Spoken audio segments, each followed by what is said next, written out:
Thank you to those of you who are joining us. Thank you for being here promptly. We're going to give another maybe minute or two to make sure that we can get people in. And this is being recorded. You probably got a little notification when you joined. Um, and so if you do miss any of it, we'll make sure we send out that recording. So if you're coming in, if you can go ahead and mute yourself, and we will get started here in another minute or two.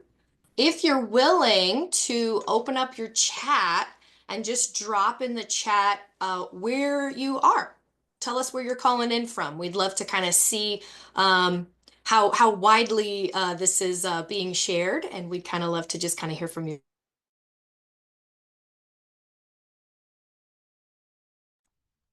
If you're willing to drop that in. Oh, Chicago, awesome. That's great. Baltimore, Detroit, Baltimore, awesome. I myself am actually in Indiana. I work remotely for Loyola, so I'm probably closer to the Detroit and Chicago people than I am the Baltimore people at this moment. Houston, Texas, awesome. Well, thanks for joining us. Oh, Illinois, wonderful, wonderful. Thank you. We'll give another minute or so. If you're joining us, we are just kind of putting in the chat where we're calling in from to kind of get an idea of the spread of people that are here with us today. We'll give another couple of seconds and then I'll get us started.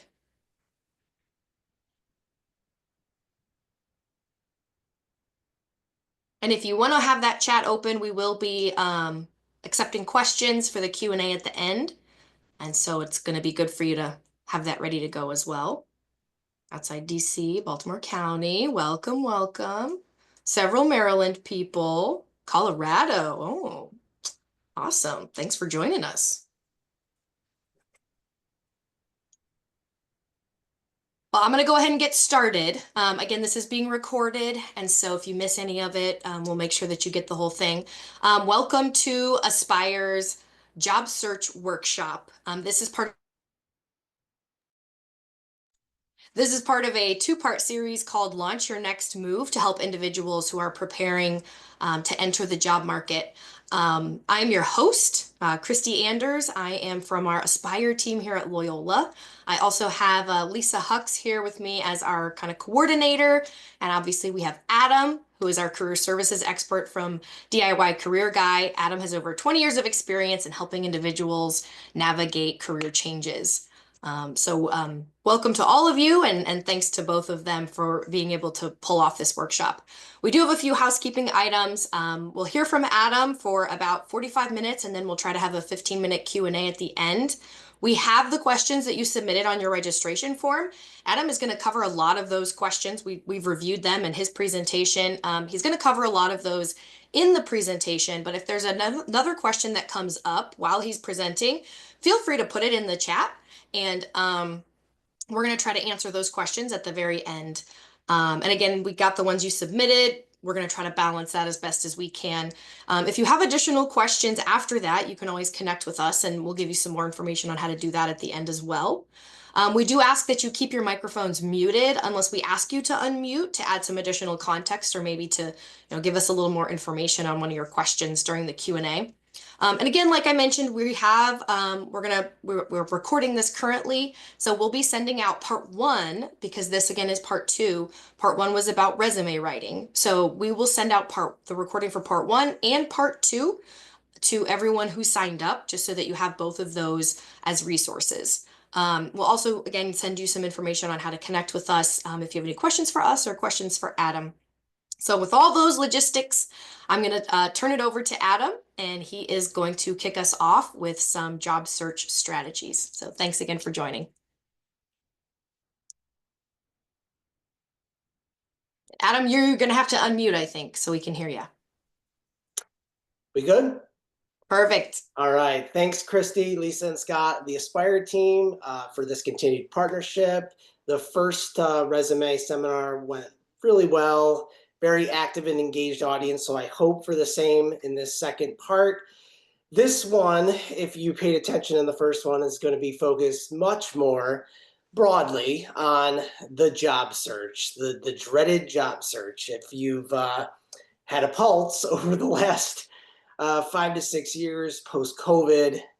The job market has become a contentious point of stress for a lot of people, whether they're actively job searching, passively, coming out of the federal government transitioning, or looking to return to work in general after taking some time off. So, there's no scenario of any individual that is ever going to be downplayed by someone like me. Every person out there matters that's job searching. I'm an open book, as Christy mentioned. I've been doing this a long time. So I would be more than glad to answer your questions during or after the presentation. We should connect on LinkedIn. But for today's purposes, I really want to focus on a few key things, and it is my goal. I'm very practical. If you can walk away with just a few tips that you can apply to your own job search. If you're stuck, if you're feeling frustrated, or if you haven't even started yet, and you can walk away with 2 or 3 really practical tips that you can deploy in your job search, I'll be happy. The Aspire team will be happy. We will all grow. So, what are you going to learn today? Well, you've got to identify personally and articulate some transferable skills in your own career if you're going to move in a different direction. And that usually starts with a bit of self-reflection. We all should actually use this exercise more often than not, because it kind of gives us a refresher of our current skill set and where we may need to be. So we'll touch upon that. Applying a more targeted job search, that is crucial. I'm sure you guys have heard the LinkedIn viral posts where people are applying to like 500 to 1,000 jobs with no results. Well, I'm here to combat that with your job search needs to be targeted. So we'll discuss that. Networking. We have heard it for, I've been in the career services field for 20 years. Networking. It still is the tried and true method to unlock doors that may have been a lot harder to unlock had you not known somebody. The new one in the room the last 2 years, leveraging modern tools like AI, LinkedIn, to help enhance your job search. This next one, it's huge. I've been there too as a job seeker myself. Building emotional resilience and adjusting your strategy readily. It's critical if you're going to actually have success in a search. And then finally, kind of a continuation from last week, tailoring your resume to different roles and why you should do it. So before we get into any of these details, we have to kind of lay the land. The modern career landscape has drastically changed, especially in the last few years. There is a new playing field. Unpredictability is just the new normal. It's not the exception anymore. It is unbelievable the amount of clients I've had from either entry level all the way to C-suite Fortune 500 executives. Nobody is exempt from this level of unpredictability. Mass layoffs have become the new norm. We've seen it now at the federal government level, corporations, big tech. They're downsizing, they're getting leaner, and unpredictability just rules the day. So you have to be prepared for that. Traditional career paths are just not a guarantee anymore. A field like higher education is a lot more safer still, but there's these corporate jobs that we see come and go all the time. People get laid off, they have to kind of pause. It might take 3 to 6 months to get a new job. So careers don't look like linear anymore or like the old traditional ladder. Careers are going to look like that messy rock climbing wall where you might have to take a lateral position in order to go up a step the next year. And tenures have significantly decreased. With that, individuals need value propositions. You've probably heard this, but there's plenty of people out there talking about it. You're like a business of one. So if you're a business of one and you're your own CEO, how are you going to market yourself? Well, you have to have a clear value proposition that's different from your competitors. It's got to be something that sets you apart and shows your impact. Because in my opinion, I've been around long enough to know this, when we're old and gray and we're talking about our careers that we had in yesteryear, no one's going to remember the job titles you had. They're going to remember the impact that you had on other people. So if I've done a good job in my career, I've had, 5 or 6 jobs, whatever, sometimes more than that. But people who've worked with me or attended my presentations, they're going to know Adam for the impact he had. Okay, so the job title is not what you should be focusing on. It should be looking for positions that can give you an opportunity to impact others. Another big thing, because gaps are forming in careers, which are acceptable and okay, there's a lot of people that are seeking gig work, contract work, freelance as a way to give themselves not only active work to continue honing their skills, but also financial freedom and flexibility in their workday. We saw it post-COVID. It's not going away. So continue to seek out opportunities for things like contract work, project management based work. And lastly, on this, job security is a modern myth. My father worked for his whole career at one company out of college, 35 years. That just rarely happens these days. It is a modern myth. So, what is the new kind of mainstay? Self-direction.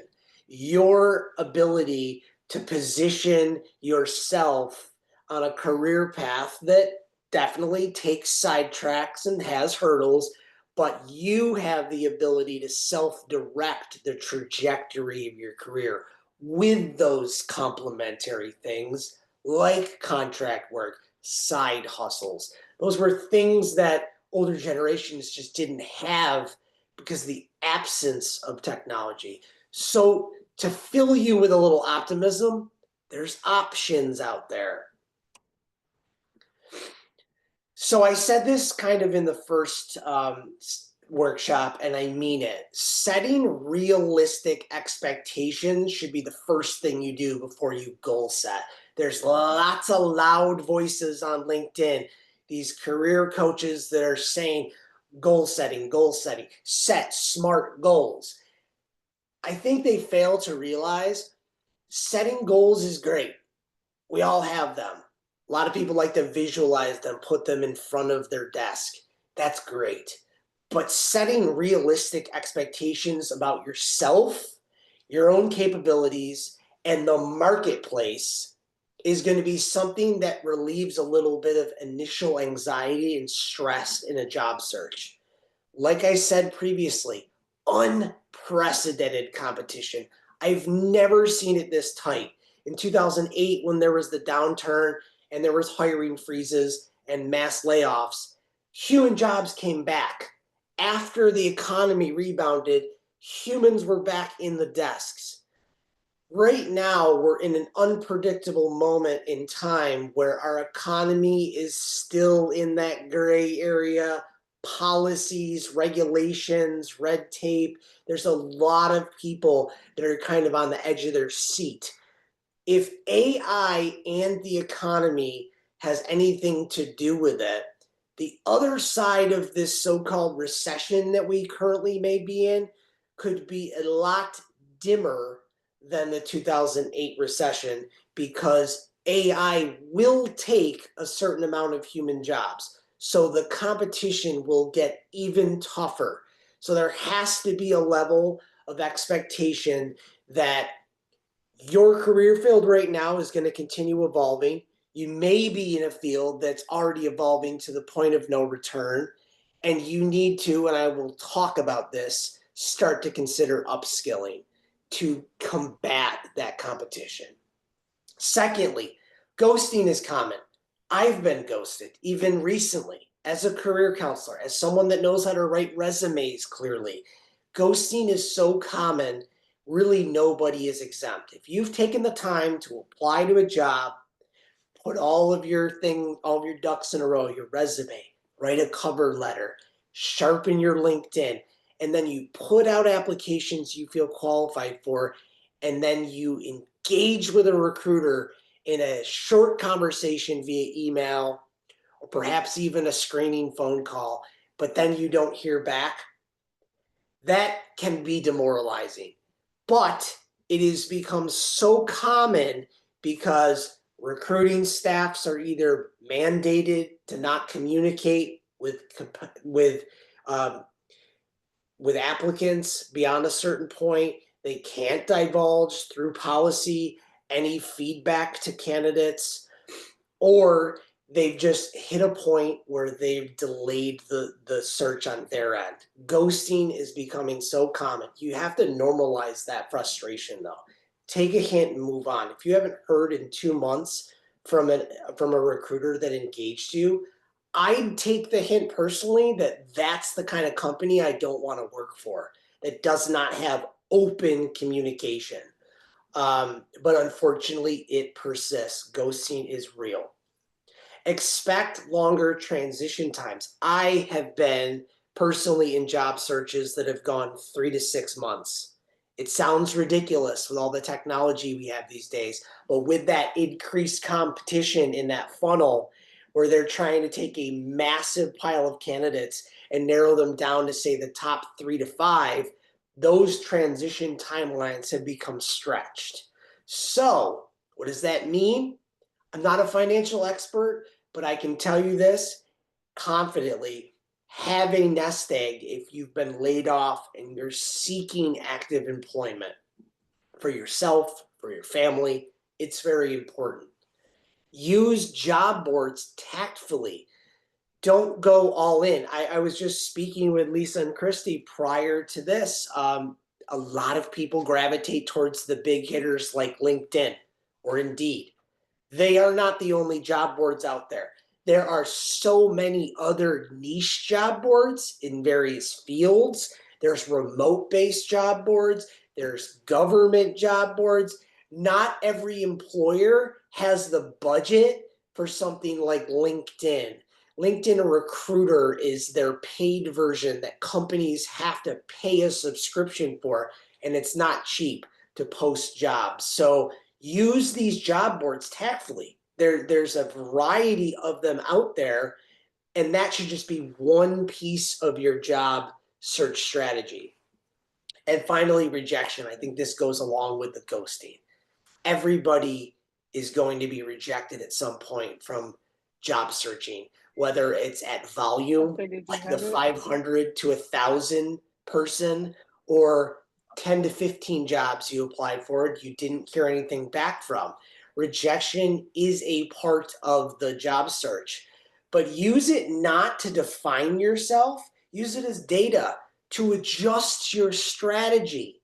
So if a certain amount of time passes, let's say 2 weeks, and you've put out 20 applications and you've heard nothing, use that as data to adjust your approach, and do it regularly. I want people to get really clear on why they're job searching. For some, this slide may seem silly. Well, I lost my job recently, Adam. Okay, you're motivated financially for yourself, for your family. We understand that. So that's a given.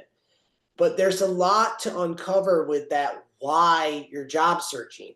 If you're passively job searching while you're employed, there's reasons behind that. You wouldn't just get in front of a keyboard one day and start looking for work. So you've got to kind of have this moment of self-reflection. Go to a coffee shop, take a long walk, isolate yourself from the outside noise, and try to examine the reasons why. So what is energizing about the potential of a new job? Is it bringing you to the point where you've been in X job for a certain amount of years, you've achieved what you think you've set out to do, you no longer see a viable career path or a supportive boss that can project your career to the next level?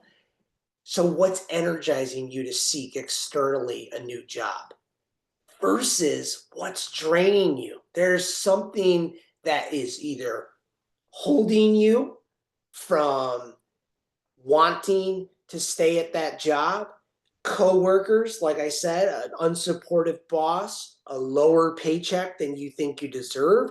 There's overextended people in every corner of every career field that I've ever come across that have found themselves stretched so thin they're at a burnout breaking point. So you got to examine the difference between those two, the external energizers and the internal drainers. Next, what do you want more of? Obviously, the number one motivator could be a better salary or benefits or more time off. But what do you want less of?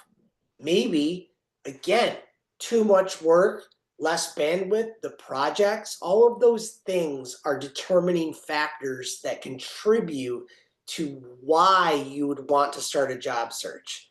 It's not just some impulsive thing where someone just wakes up and says, I'm going to start looking for a new job. You have to unpack the personal reasons inside your mind. And then finally, again, I've been doing this a long time, and I would never prescribe a one size fits all roadmap for success for every client I've ever worked with. Why? Because we all define success differently. We all have different bills. We all have different social obligations, family obligations. There's no one way that I could honestly tell you that this is what you need to succeed. So that's more of a self-reflective exercise in finding out what you view as success in the next 2 to 3 years and how you can get there. And like I said in previous conversations with some of my clients, the best approach may be to reverse engineer that. Have the goal in mind, right? New job, new title, target. Reverse engineer how you're going to get there. The steps you need to take from the level of new job to tactics to get there, whether that's a well-targeted job search behind the scenes while I work, networking, proper placement of my resume and LinkedIn into the hands of the decision makers, come backwards on it. It'll give you a little bit more clarity for how you can get to that level of success. Perfect example of it. How do you reverse engineer the job search? A smaller target. There's a lot of chatter out there right now about AI-based job search tools. They're all over my LinkedIn and Instagram feed. If you just even start talking to your phone that's always listening about AI-based job searching, you're going to be inundated with these advertisements that say things, they're marketed to say things like, take the stress out of job searching. Let us redo your resume with our AI technology and then apply it volume for you. First of all, recruiters hate it. They can tell right away when AI is being used. Mistakes are everywhere, so you can't rely on just AI. Secondly, volume like that, it's called spray and pray, yields a very small success rate.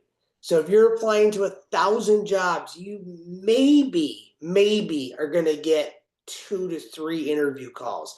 Whereas if you take your resume, your LinkedIn, your network, and you have a well-packaged, clear strategy of deploying those credentials to 3 to 5 job titles at maybe 10 to 20 companies to start that are aligned with your values, that have actual openings where you can see growth, you're going to have a much better success rate of at least getting feedback and potential interviews. AI can be valuable. ChatGPT, Gemini are two that I even use to start analyzing the specific skill sets, the projects, the average pay, the projections in your career field for hiring, Those tools can do wonders to help you start quickly uncovering those kinds of things. And that will help give you more clarity on where to start.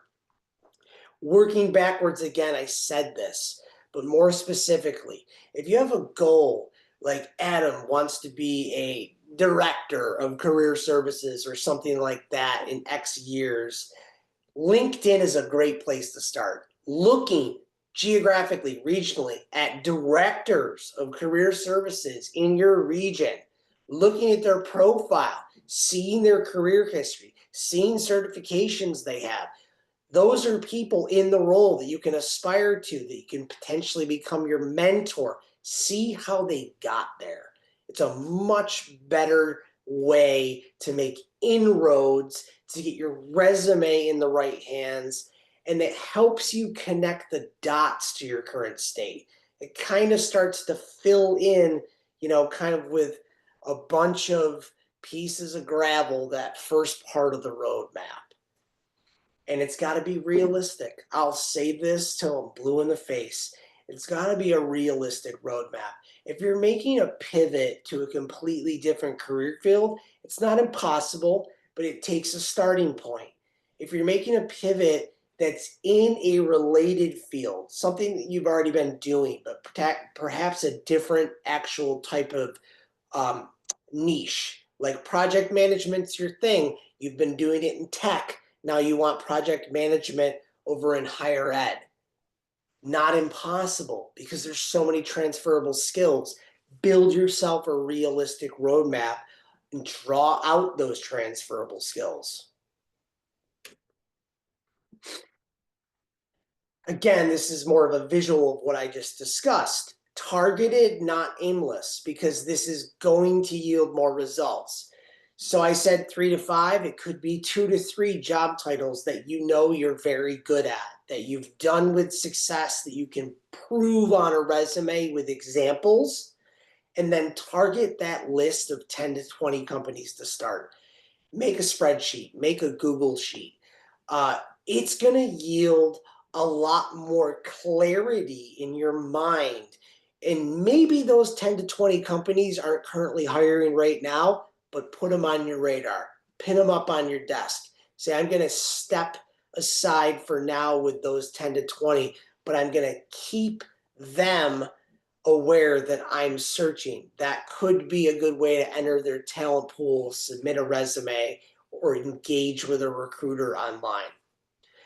This next one is huge because it's just going to save people time. There are so many job seekers right now, whether it's out of desperation or excitement, that are applying to jobs at volume that they just don't have any business applying to. And that's coming directly from the mouths of my very experienced recruiters and hiring managers that have been doing this for 15, 20, 25 years. Why? Because recruiters, if you were on the first workshop, are still looking at resumes. Their first take is a quick scan. They can tell on a pile of resumes they're looking at on their desk, they can tell automatically almost if someone is meeting at least the minimum qualifications to apply for that job. And guess what? 80 to 90% are not right off the bat. They're coming from totally different fields. Let's say, for instance, they worked as a retail manager in a mall and they're going for a marketing director job. Well, they've never led a marketing campaign or a team cross-functionally. Immediately, they're not satisfying those basic qualifications, so they're going to be discounted and tossed aside. That rejection at volume is demoralizing, but it's almost self-inflicted because most people are just not taking the time to properly digest the job description. If you just spray and pray, you will have a lower success rate. If you sit and tactfully look at these job descriptions and you can say confidently that you satisfy at least 80 to 90+% of their requirements, green light. Go ahead, submit a clean resume with those specific examples I talked about last week, showing proof. And I guarantee you, you will eventually start to get interviews over that broader strategy. Getting warm introductions, that network is vital. It's how I got most of my corporate jobs during my career. Warm introductions of people that know you. They say, I've worked with Adam. Adam's given workshops with our company. He's fantastic. Those couple words on your behalf can do more positive sometimes than you can in your whole resume, because your resume might sound a lot like the other candidates, but someone that can vouch for you is priceless. So warm introductions are key. Refine, refine, refine. I said this about the resumes. I mean this about broadly the entire job search. Refine it when it's not working for you. When you feel stuck, when you've hit another Friday afternoon with no contact from recruiters, take that as a clear sign. I need to refine something. I need to get a second or a third opinion on my resume. Maybe my LinkedIn profile's not optimized. People aren't finding me as readily. So refine it all the way through. Job tracking will save your sanity. All of a sudden, you've applied over the last month to 40 jobs. Someone comes knocking. Ooh, Adam, I like what I see here. Would you have open to an initial conversation, discuss your background? Who's this person? I don't really recognize the name. Okay, having it in a tracking doc will save your sanity. Google Sheets, Notion, Excel, there's basic ways that you can create something that's simple to go back to see where you've actually applied. This one's huge. I talked about this with Christy and Lisa before the presentation started. It's so important. It was important when I was job searching. It's important when my friends, my close friends are job searching. Building personal resilience through rejection is going to save you because it is mental fitness for the long haul. I don't have a magic 8 ball. I can't predict how long a job search is going to be. My best guess, just because HR, compliance, pulling in hiring managers that come off vacation, search committees that take forever to schedule. There's so many variables. So realistically, again, if it takes several months for you to go from first interview to a potential offer, having that mental fitness in the long run is going to really benefit you, because it can keep you uplifted, keep you moving forward. Even while you're interviewing, continue looking, because there's no guarantee. Even if they say, Adam, you're a top 3 finalist, okay, don't put all your eggs in that basket. Continue to look on the side. Normalize those ebbs and flows and ups and downs, because they're going to happen. And I've personally gone through it myself. I had to push myself to say, oh, another week's gone by with no word yet on that job. I've got to keep looking until I sign on the dotted line and an offer letter. Build in structure. That's one way to keep you moving forward.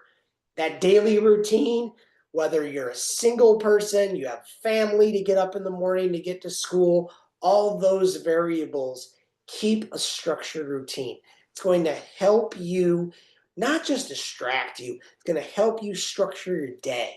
So you feel like if you're not working right now, there is enough structure for me to bake in time personally for physical exercise, a little mental exercise, reading a good book, eating right, getting blocks in where you can apply for jobs or do research on the companies, and then reflect back.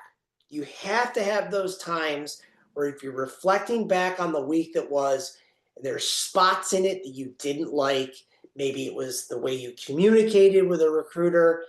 Did I sound too desperate? All of those things that we tend as humans to get really infiltrated into our minds. Have those moments of reflection so you can adjust your strategy. Protect your energy. This goes with the previous point. You've got to set boundaries for yourself. Don't apply for jobs from sun up to sundown, 8 a.m. to 8 p.m. every day. That's not going to be a strategy that I would recommend. You have to have boundaries and breaks between those times. If you have that more targeted approach I've been stressing, then I think you'll yield success eventually over just that volume, that heavy, heavy volume that's not personalized, that's not showing these companies that you care about researching them or looking at their job descriptions. So have those breaks. Talk to people. I'm an extrovert that's been working from home since 2016, well before COVID. I told the ladies that. It's not easy. Don't isolate. Get out occasionally. Take your laptop to a coffee shop. Talk to the barista. Say hi. Talk about pets if you're a dog lover like me. Those small things can help you appreciate humanity and this temporary blip in your career. And celebrate the small wins. When you hear back from a recruiter that wants to talk to you, oh my God, text your best friend, text your parents, text people that would be excited for you, that know you're putting in so much effort into your job search. Celebrate the wins. And then don't ever take it as I can't ever go out and buy a cup of coffee or a lunch or go for drinks with friends anymore. Celebrate those small wins by treating yourself a little bit. I wanted to make this into a whole slide because I truly believe in it. This slide maybe 10 years ago would have just talked solely about networking. It's your engine, right? Keep it tuned. But now, kind of like cars are evolving, we have AI. AI can help us. It's our ally. We can activate and expand our network with the help of AI.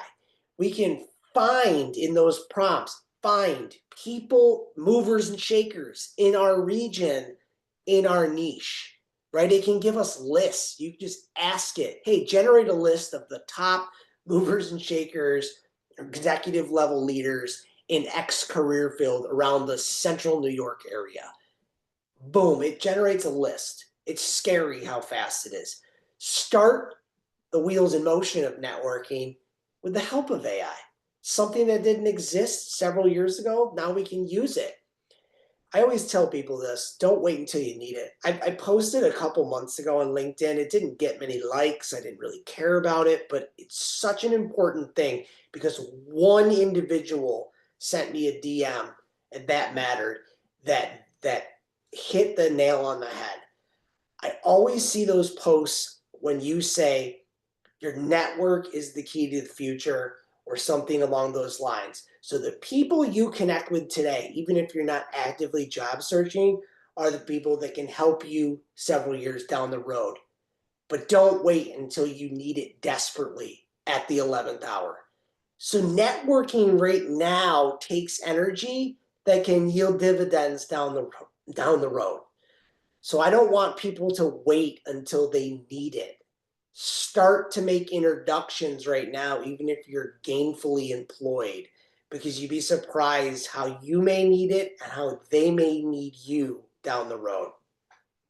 And it's a point of contention with a lot of people in networking. If you're desperate for a job, you'll come across as desperate most likely in your communications. I just got laid off, or blah, blah, blah. There's scenarios where that's perfectly acceptable. Someone was laid off, they need help for their network. I understand it. But a more gradual approach before that layoff comes while you're employed, keep that network warm, keep it sharp, make it a two-way mutually beneficial relationship where you ask them for insights on their career or their company, how they're growing, and you don't just ask for jobs. Don't just come out and say, I'm looking for a job. having those coffee conversations, virtually or in person, sharing insights about where one another is in their career. That relationship and bond will evolve over time and it'll be much more natural. Offer value. See, it can't just be a one-way street, right? Because you can make introductions for that individual as well. We all need each other. So offering value, sharing articles on LinkedIn, it's a way to unlock new connection. Give that value to the world, and eventually enough people will listen and they will reach out to you when they're ready. Reconnect with dormant ties. I'm doing this recently. My 9-month-old son's in daycare full time. Dad's got a chance to get in the car and go to a coffee shop. I'm taking advantage. I'm reconnecting with old colleagues. I'm talking about their job search, about how I may be potentially looking for a new job. Reconnect with dormant ties. Do it often. Keep that warm network and treat it as practice. That's the thing about networking that I do love is if you're not actively job searching, the stress has been removed. Just sitting and having coffee with an old friend or perhaps a new friend. Treat it as practice. It's iterative, right? You're kind of finding the way to speak to people about your career field or where you potentially are looking to go next.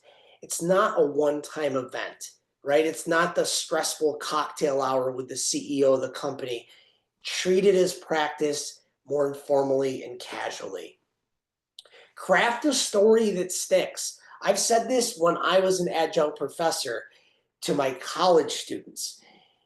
Everybody has an elevator pitch. They just haven't crafted one yet or practiced it yet. But there's even accountants. Sorry to all the accountants out there, but it's dry some days, and I'm not the best with numbers. But even the accountants of the world, you have the ability to create your own pitch. You're in a niche, you've done incredible things, you're focused on forensic accounting, which is fascinating if you haven't heard of it. You've uncovered mob bosses that have been money laundering. There's a story there. Craft a 30 to 60-second pitch and understand that that story could unlock future conversations about jobs. Explain why a shift in your career makes sense right now. So if you are job searching actively, put in there, I've accomplished X, Y, and Z, but now I'm looking for a brand new challenge. Taking what I've learned, using new tools like AI, get specific, but don't ramble on for 5 minutes. It gives these people a feeling of wanting more. Adam laid the land in 30 to 60 seconds of why he's making the shift. Highlight some transferable skills and have a transferable mindset, right? Don't dwell all on the past. Say things like, I'm in between jobs right now, but I'm really focused on studying AI and how it can impact human careers. So if I'm positioning myself for a career services job, I'm talking about how I'm using those tools to my advantage to help me unlock new solutions for career services. Use a confident, forward speaking tone. I can't tell you how many times I've spoken with people that are so demoralized, so defeated sounding about their job search frustrations. When they speak to me like that, chances are that's the tone they're taking with other people. So it's that, again, it's placing yourself in a forward thinking mentality to not just dwell on what happened to you last quarter in a layoff, but what you can do with it as fuel to move forward and refine your career. Rehearse that pitch out loud.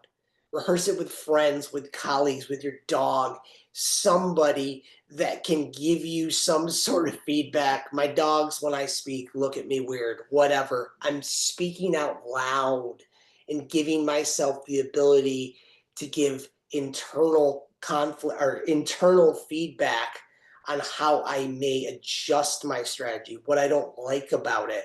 So if you were at a networking event, how would you want to be perceived? You have to practice that. That mentorship that I spoke of, don't go overboard. 1 to 2 people. Just start with 1 to 2 people that can be a mentor or an advocate for your career. It may start digitally and evolve to an in-person coffee or lunch, but it's a natural evolution to find people that are in career fields that we aspire to be in. See how I did that, Christy? You have the ability to do that with anybody these days. Digitally, you can find them, you can reach out. What's the worst that can happen? I'm too busy right now, Adam. I don't have the time. But guess what? You're on their radar. So don't confuse that also, mentorship, with coaching. They're not being paid to be your coach. A mentorship is a free relationship where 2 parties willingly enter, and you again want to make it mutually beneficial, where you're sharing insights about your career field. Best practices. What do you think AI is going to do? Conversation that sparks action eventually. That's mentorship. Reciprocate when you can. They might need you just as much as you need them down the road, right? So if right now you are job searching, they can hopefully help make some introductions, but they might need you 1 to 2 years from now if they've been laid off. So make sure it's reciprocal. Stay in touch even after landing the job. Thank them. Take them out to lunch to thank them, or dinner, what have you, but stay in touch. Make sure you don't drop off a cliff, because then it looks like you use them. So you want to make sure that you're staying in touch. And I put this in here, and Christy and I were talking prior to this. One honest conversation can save you months of self-doubt. Just putting yourself out there. The worst that can happen again is they say no, but one good 30 to 60-minute conversation could save months of endless self-doubt where you just keep getting those rejections. You never know until you try. So put yourself out there with mentors. Modern tools for job searching. This is something, again, that we could go on for hours about, that has tremendous value these days. But these are just 2 things that I would start with if I was job searching. LinkedIn, make sure it's shored up, because while we focused on the resume last week, the LinkedIn profile serves a different purpose. It's a massive search engine for talent, for recruiters to find talent, for you to find companies with job openings and individuals at those companies. So make sure you have a strong headline that's keyword rich, that has job titles in it, whether it's your current or aspiring title, so the algorithm can identify who you are. Make sure that you have a compelling about summary, excuse me, not too long-winded, but has a natural blend of keywords specific to your industry, shows your career transitions written in the same capacity as a resume, reverse chronological, the current stuff at the top, all the way down to perhaps your education at the bottom. Make sure your work experience shows impact. Don't leave that blank. Millions of people leave their work experience blank. Show at least what the resume mirrors. Not copy and paste it perhaps, but at least some high level impact that you have on these organizations, and the skills that you can upload below each work experience. That's another way to tell the algorithm your specialty areas. Build credibility with recommendations. That's the digital testimonial. Like, I want to ask Christy, will you be an advocate for me because we have this partnership? Put yourself out there to ask the right people that know your skill set for recommendations. It compounds over time into a nice little brag sheet. And it's not you that's bragging, it's other people about you. Consistent activity on LinkedIn will breed more profile views. So if you have that static structure all set with the content that's optimized, the key to putting it all together is becoming active in your niche. So in the career field, I'm always talking about trends in hiring. trends with AI, the tools that we use. I'm talking about careers that are hottest in the next year or two, remote careers, all of those things. Put yourself out there, put yourself in the space as an authority, and LinkedIn will reward you by showing up in people's news feeds. All of a sudden, this Adam Marinelli's guy, he's constantly in my feed. There's a reason for it. The algorithm rewards activity. Engage and expand your network. Previous slide, tip, put yourself out there. It's not going to be pretty at first. Have a little 1 to 2 sentence introduction and start to introduce yourself by connecting with new people in that space. Turn on open to work if you're actively job searching. The huge taboo thing right now that you can't touch because it either annoys recruiters or career coaches are adamant. Open to work is a bad thing, they're saying. No, it's not. Recruiters love to find people that have the green banner. It's an active bat signal. I'm open to work. It's an easy way for them to find talent. So if there's anybody online that's screaming open to work makes you look desperate, keep scrolling down. They're not an authority. ChatGPT and Gemini are a fantastic way to start. That's the emphasis here. Start brainstorming the backbone of a resume or LinkedIn skills that may be missing on my LinkedIn profile when I copy and paste a job description. Ask Gemini or ChatGPT to help you fill in the gaps, but then you need to personalize it. Make sure there's no errors. Make sure the sentences don't sound funky because AI is not a perfect tool.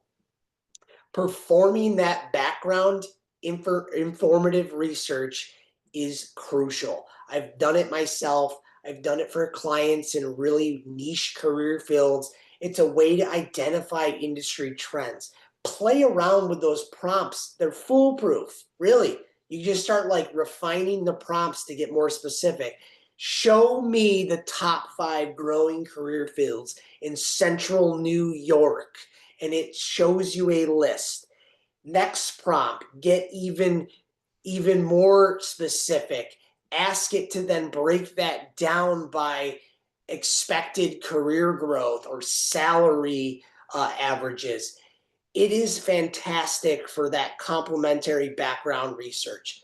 Start a list of companies that you want to target in your niche. Ask it to start a list of the top 50 growing companies that have software engineering jobs, something like that. It'll spit out a list. Identify skill gaps. I said this, so you can copy and paste your resume or your LinkedIn content next to a job description that you've uploaded, and you can ask it things like, analyze my resume and this job description and compile a list of skills that you think I am missing or deficient on.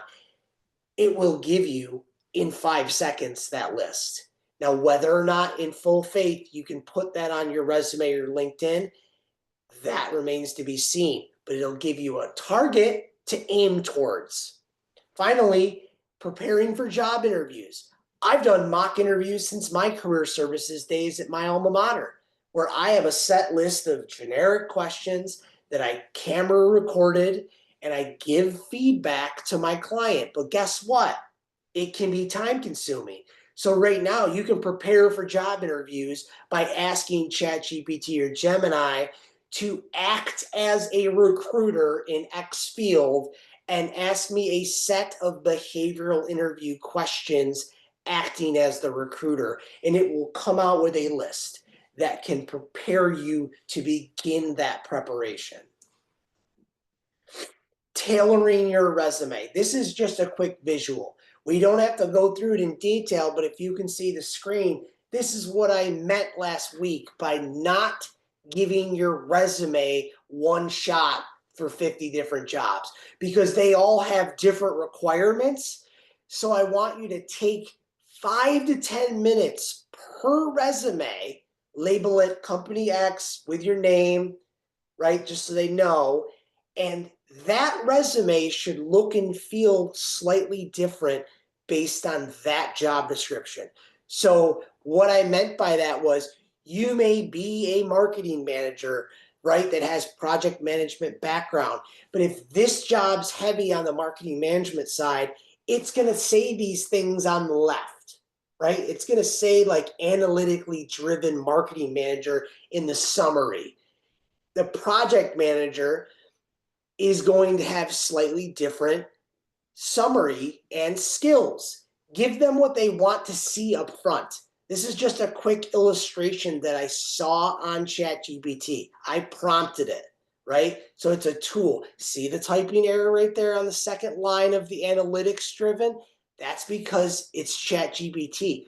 Don't rely on ChatGPT to write your resume. Rely on it for the brainstorm and then human intervention. But it's a starting point to slightly tailor the language towards the audience. So the key skills are going to be slightly different. The summary is going to be slightly different. And even the resume headline. Focus, if it's a marketing job, on your marketing management background. Interchangeable things that can make or break the potential for a recruiter to see clearly your qualifications. The federal versus private transition. Some of you have asked about it. So you have to reframe your federal experience for corporate fit. Federal resumes, and I've done plenty of them, are very long-winded. Oftentimes they sound like a copy and pasted job description. They don't offer the corporate language. We are all about results in corporate America. We want to see clear, concise bullet points. Get rid of the government jargon. Focus on industry language, again, that you see in the job description.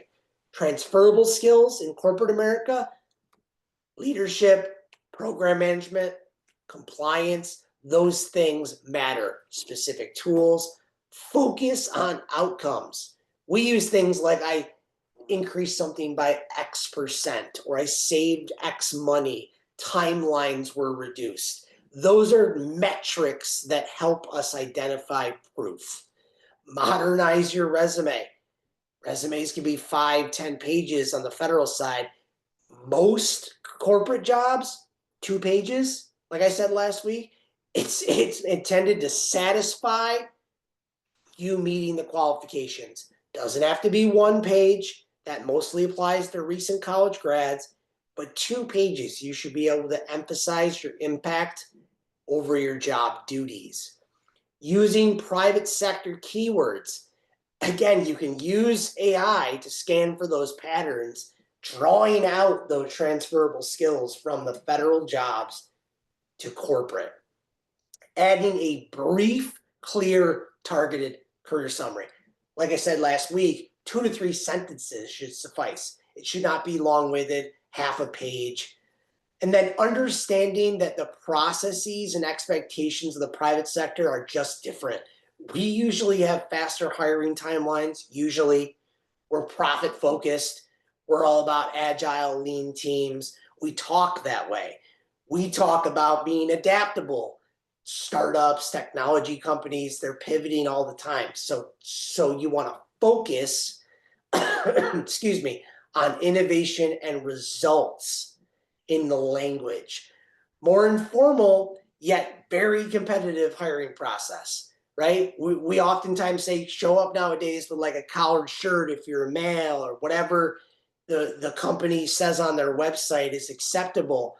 Whereas a lot of government jobs, it's still like the 3-piece suit. So identify those trends.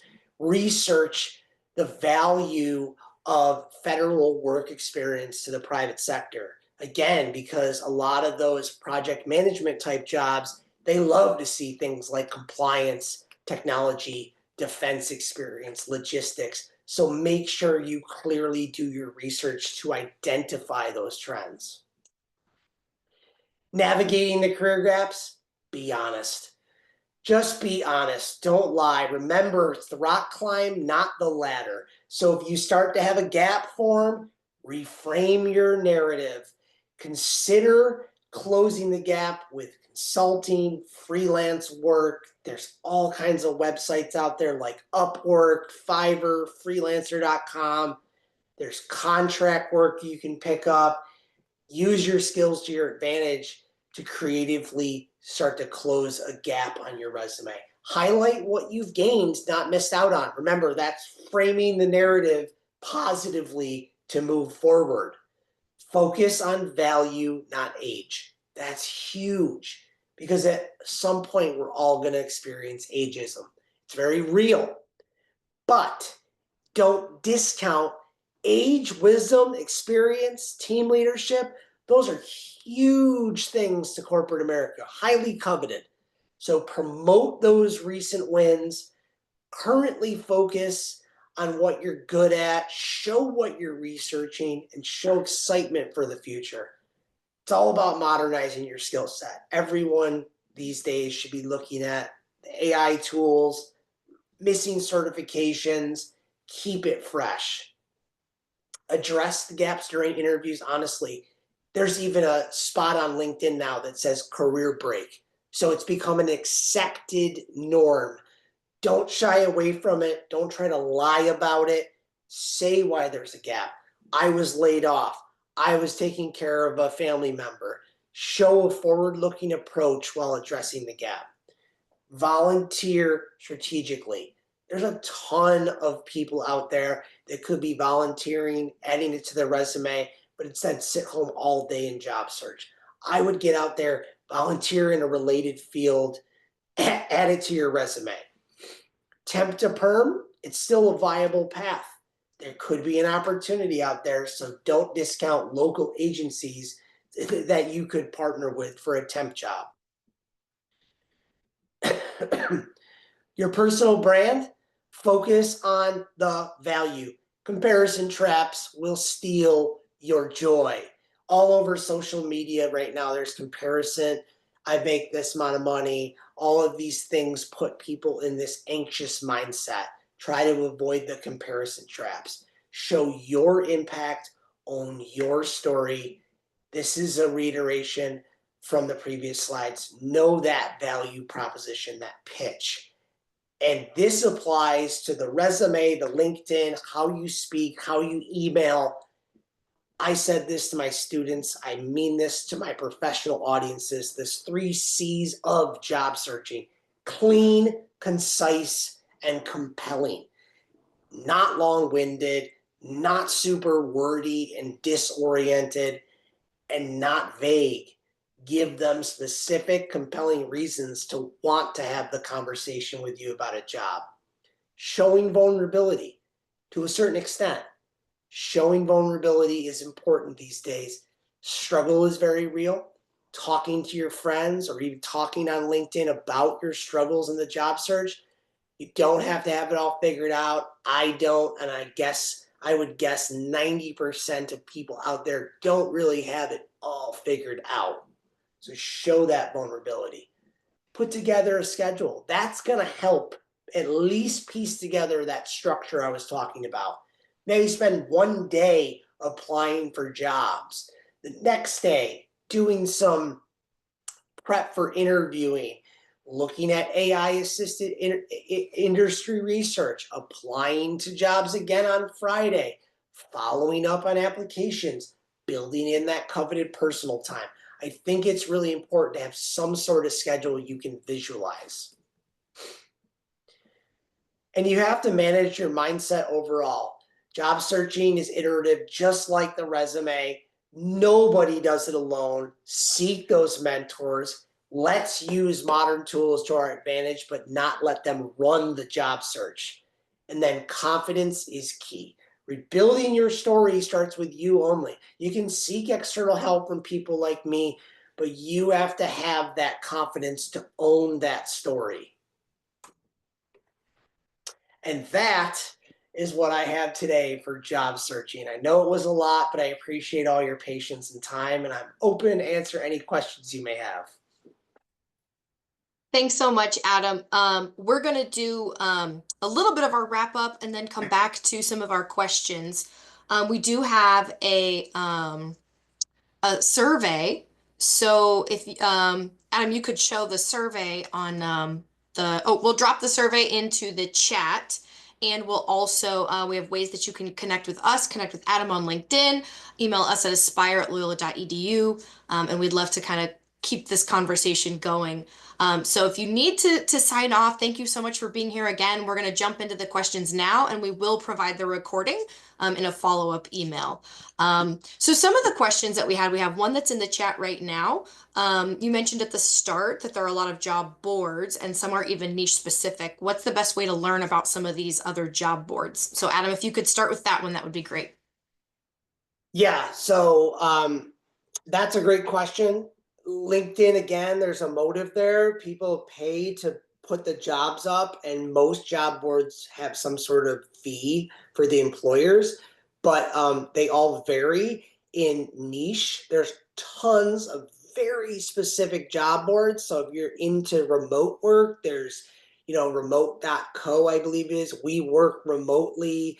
You can use AI right now. I did it this morning because there's a client that's dead set on remote work only to generate a list of remote job boards, and it will come back very quickly with like 15 to 20 right off the bat. But that's a good way to kind of use the prompt to refine it to your career field, because there's government job boards outside of USA Jobs, right? In certain niches. There's job boards for environmental people. There's job boards for marketers. Associations nationally are a great one. Like, I know, for instance, those in like the PR field, PRSSA has a job board, right? National manufacturers, the associations have job boards within them. So I think it's getting away from gravitating just towards LinkedIn or Indeed. Indeed is just a search aggregate. That site truly is lazy. It just pulls from publicly viewed career pages jobs that they see, and a lot of those are expired. It'll say, posted 30 plus days ago. So you're, oh, I found Mhm. this job 30 days ago or more. It was posted. So chances are they're already in the job interview process. So Mhm. don't put your eggs in just the big player basket. Get really refined with specific job boards in your niche, because they exist. There's tons of them. There's hundreds and hundreds and hundreds of niche job boards. Yeah, awesome. We have another question about free tools versus paid tools. I think it's they're wondering about LinkedIn, free versus paid, and also some of those AI tools, free versus paid. Great question. I'm going to be blunt. I don't use the paid LinkedIn. I tried it. I have clients that have tried it or that are currently using it. That's a marketing tool. They're a Mhm. business. They want a subscription every month from some people. They say it increases your profile visibility. You know what increases your profile visibility? What I said earlier, having an optimized profile with content and getting Mhm. really active. Because I've been doing it for years, and it yields a ton of new connections when you're actively on the platform using Mhm. it. Free versus paid all day, every day. And I Mhm. feel the same way about ChatGPT and Gemini. I use it myself. It's a great tool for exploring, for researching, for brainstorming. You don't need to pay for it right now. Those companies are swimming in money. They offer the free version as a very good tool for people. And I've found Mhm. more success with the ChatGPT free version. Now they have like image generators and stuff, but I would definitely go towards the free version. Mhm. Um, there's someone who was asking about when you're applying for a job, then you don't want your current employer to know that, and so you don't want to use them as a reference, or you're trying to be very discreet about that process. What is that? What does it look like to, or how do you say to the people that um, you may be interviewing for or applying that you don't want to use anyone at your current employer for that reference? So that's a great practical question. Every recruiter should understand that. A good recruiter will know I'm searching for a job on the side, or the recruiter may have been the one that seeks you out.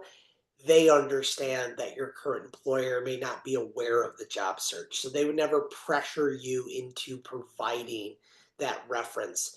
If you've done a good enough job on your resume and your LinkedIn to make the case that you're qualified, references are really nothing more than a personal PR tool. Think about it. They ask for three people. You could put three friends on there. Not that I would promote it, but you're most likely putting three people that are very positively going to speak on your behalf. I would recommend, if you can't put your current boss because you don't want them to know, if you could find a trusted colleague that could keep quiet, that knows your work on projects, I would put them, because it's going to, again, be someone that knows relevant recent experience, previous companies, finding a supervisor or colleague, and then maybe you have a character reference in there, a close personal reference, someone that knows you, Hmm. not a family member, but I would at least diversify the source a Hmm. little bit. Yeah.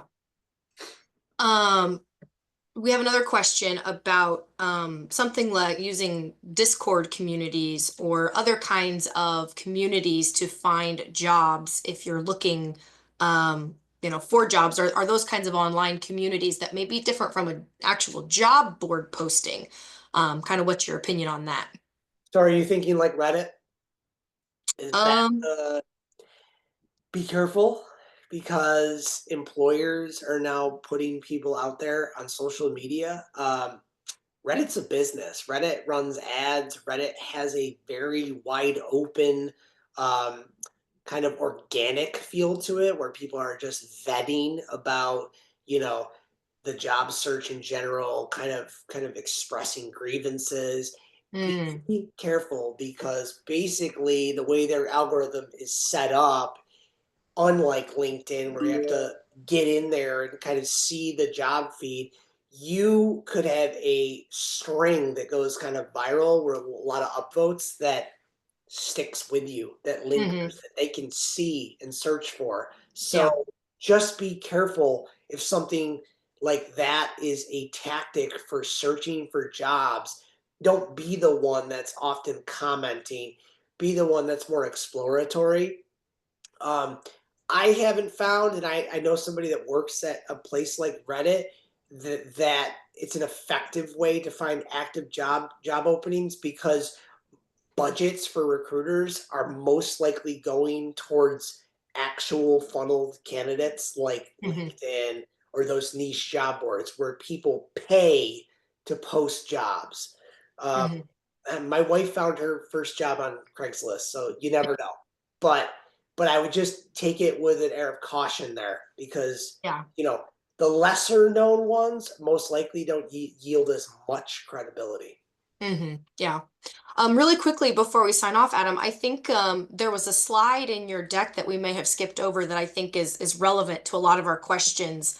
I think it was slide 8 about looking at skills. So would you mind bringing that back up and maybe doing a kind of a quick overview of how we can list skills? And I know we've got skills we can list on resumes, skills. You mentioned that you can put those skills on your LinkedIn profile, but you can also have people, I think it's the recommendation section of LinkedIn. Yeah, can you kind of just give us a quick overview of, this slide and how Yes, how yes, that can yeah. help us with this? Yeah. So upskilling is the word of the day now. It's what I'm really focused on. I'm focused on upskilling the workforce, really, for for relevance and leverage. So you've identified your skill gaps, whether you've done some AI based research or what have you. You've got a good grasp on the current areas you're deficient in. Let's say it's technology, certain communication, or it's micro credentials at like the industry level. Hmm. Excuse me.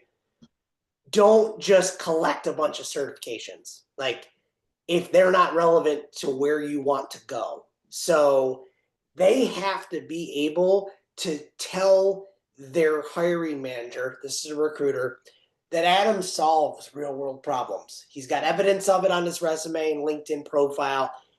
I want to make sure that if people are seeking certifications or ways to advance their career and upskill, that it helps them further solve those real world problems. These Where people get in trouble is if they just collect a bunch of certifications that the job description does not actually state. They're going to be spending a lot of money and time on it. So prioritize how those versatile transferable skills can be applicable to the specific jobs. Like you got to get stronger with data analysis or storytelling or advanced industry tools. That should be your guiding, kind of your guiding force there is Mhm. if it's going to give me the transferable skills that are listed in those job descriptions that I see come up thematically. Consider micro credentials. I said this, a lot of my job seekers that come out of a kind of a slowing down or dying field try to go back and get a bachelor's degree. Hold on, that's a lot of stress and a lot of extra money. Consider university base. Loyola has them. Micro credentials.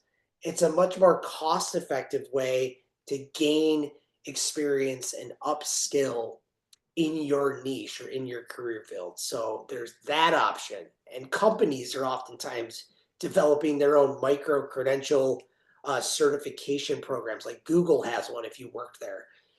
Make Mhm. learning visible. That's the thing that a lot of people miss out on is like they think their resume and their LinkedIn can satisfy all the hiring requirements.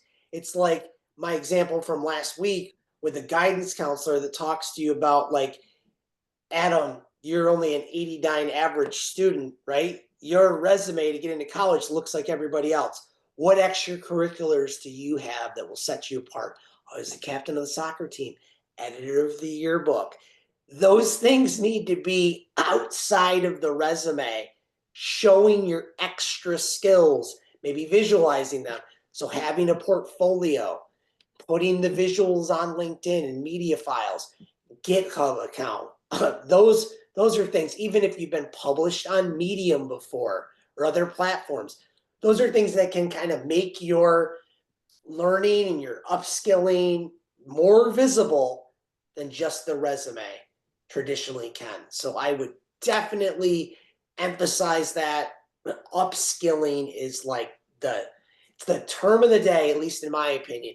Right now, if you're job searching, kind of working in parallel, you should be upskilling to a certain extent. Yeah. Thanks so much for that, Adam. Really quick, we're going to wrap up with this last question. Do you have a recommendation for how many skills we should list on our LinkedIn profiles? Well, use the 50. It gives you a 50 minimum in the free version. But I think the listed amount, it's similar to my answer, my recruiting mentality with the resume. Does it satisfy the qualifications for the role? So you don't want it to be unnatural and have every single skill that the job description has, but your LinkedIn profile at a broader view should at least satisfy, as long as you're being honest, those jobs you're applying for that are your target. If you feel qualified, I'm 90% qualified, like Adam said, then you should have about 85 to 90% of those skills listed below those work experiences. Hmm. Yeah, awesome. Thank you so much. Again, thank you those of you who are able to stay on with us. We could probably have this conversation for hours and not dig into everything that the job market requires right now. But thanks so much, Adam, for this overview, and we hope that this is helpful for all of you. And again, we will be sending out the recording for both part one and part two. So if you need to reference either of these, you'll be able to do that. So again, thank you so much for joining us and have a great rest of your week, everyone.